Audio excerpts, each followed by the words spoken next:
Picture yourself in the heart of the Vatican, where the first rays of dawn slip through the towering windows of St. Peter's Basilica. The crowds outside are still cheering, bells echoing across Rome, but deep within these ancient stone walls, something unprecedented is unfolding.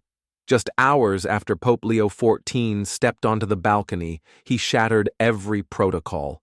He didn't rest, didn't pray alone, didn't prepare for upcoming ceremonies.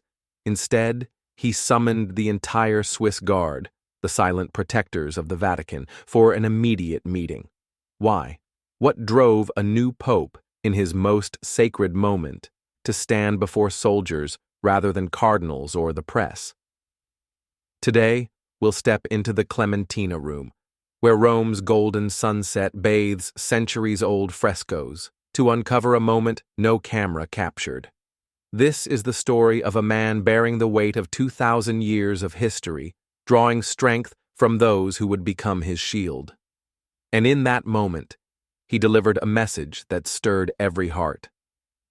Do not be afraid to proclaim the gospel.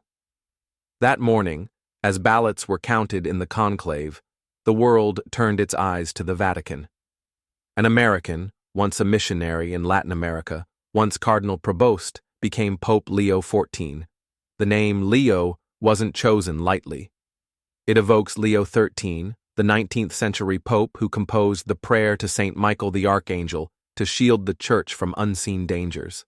In 2025, amid a world of technology and loneliness, this name signaled a spiritual call to arms. When Pope Leo XIV stepped onto the balcony, thousands below awaited his words. Clutching the unfamiliar papal ring, he said, "Do not be afraid to proclaim the gospel," repeating it twice as if to etch it into their souls. But hours later, he brought that message to the Clementina room, where the scent of fresh candles mingled with lingering incense. The Swiss Guard stood in ranks, veterans with stoic dignity, recruits buzzing with nerves. The air was heavy, not just with solemnity, but with uncertainty.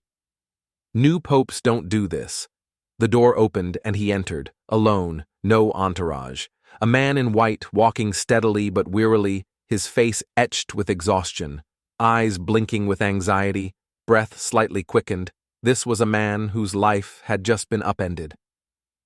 "My dear sons," he began, his voice warm, blending an American accent with years spent in Peru. "I needed to look into the eyes of those who will walk with me in the mission God has entrusted." The room held its breath. This wasn't a rehearsed speech. It was a heart speaking from the fragility of a first day. He spoke of Pope Francis, his voice trembling as if the loss were still raw. "You protected him. Now you'll protect me." Then he stepped closer, his tired eyes burning with resolve. That moment changed everything. As Pope Leo XIV drew nearer, Rome's sunset illuminated the faint wrinkles around his eyes, marks of a life of service. The room fell silent, almost tangible. Young guards, usually statue still, couldn't hide their surprise at his closeness. He looked directly at us, as if willing each soul to grasp the weight of his words. "I came today," he said, his voice suddenly intimate, "because in choosing the name Leo, I recalled something we cannot ignore." He paused, his gaze sweeping the ranks. Pope Leo XIII, whose name I partly bear, had a vision. He saw dangers stalking the Church and wrote the prayer to St. Michael the Archangel to protect it. A chill ran through me. That prayer, though faded from modern practice, held sacred power. Why invoke it now? His voice rose with sudden strength. As faith faces fierce attacks, we must restore this prayer.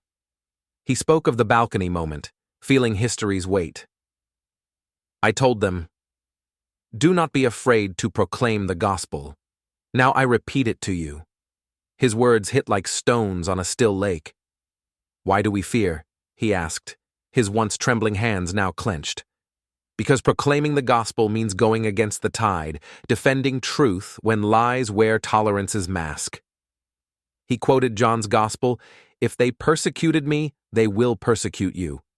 Christ's words, through him, felt alive. A reminder that being Catholic means carrying a cross, facing mockery, being labeled outdated. I was afraid, he confessed, his eyes intense, a faint vein pulsing on his forehead.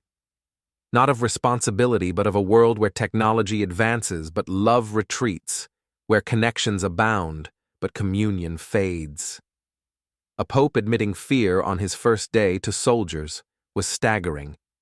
He recalled Pope Francis. The world needs a pope who kneels before God and the suffering. His voice caught, wiping a tear as he remembered his predecessor. Then, to our astonishment, he closed his eyes and prayed, "Saint Michael the Archangel, defend us in battle." He spoke in Spanish from his missionary years, then Italian, his voice steady, a declaration against unseen forces. "Be our protection against the wickedness and snares of the devil," he continued. And I saw young guards visibly moved, even stoic veterans holding back emotion. When the prayer ended, silence lingered. He had drawn us into a spiritual battle beyond the Vatican's walls. "This prayer," he said, catching his breath, "is a declaration that we fight for souls." His eyes blazed despite his physical exhaustion. He stood taller, regal again. "Today we face enemies Leo XIII couldn't imagine, a world that cheapens life, calls truth intolerance." He stepped closer, voice trembling. "Our youth face a pandemic of loneliness. Families crumble under a culture that glorifies the fleeting." Young guards nodded, feeling the painful truth. Pope Leo XIV invoked Pope Francis. "The Church needs witnesses, not teachers." His voice softened, eyes glistening. Before he passed, he told me, "You won't carry this cross alone." That memory steadied him. Then he broke protocol, walking among the guards, asking names, hometowns. To Marcel, a young guard, he smiled. "Your name?" "Marcel Roth, Holy Father." "From where?" "Lucerne." "When did you join?" 2 months. He touched Marcel's shoulder. "You and I are both starting. You as a guard, I as pope. We both serve." At my side, he said, "You've been here a long time. 17 years, Holy Father." "What advice for a pope on his first day?" I replied, "Trust in God first, then in us who serve you." He smiled, his hand on my shoulder. That's what I needed. Before leaving, he blessed our ceremonial halberds, his fingers trembling on the cold metal. "May these never be used," he said. "But they remind us the Church is guarded by you and Saint Michael." As the door closed, silence enveloped us. Our commander, before dismissing us, said, "Let's pray the prayer the Holy Father taught." As one, we recited, "Saint Michael the Archangel, defend us." Leaving the Clementina room, Rome's sunset faded, but his message burned within. He called us to guard the Church with prayer and courage. Being Catholic today means being misunderstood, yet loving boundlessly, forgiving 70 times 7. He spoke of a world that devalues life, breaks families, isolates youth. Yet, he offered hope. Do not be afraid to proclaim the gospel.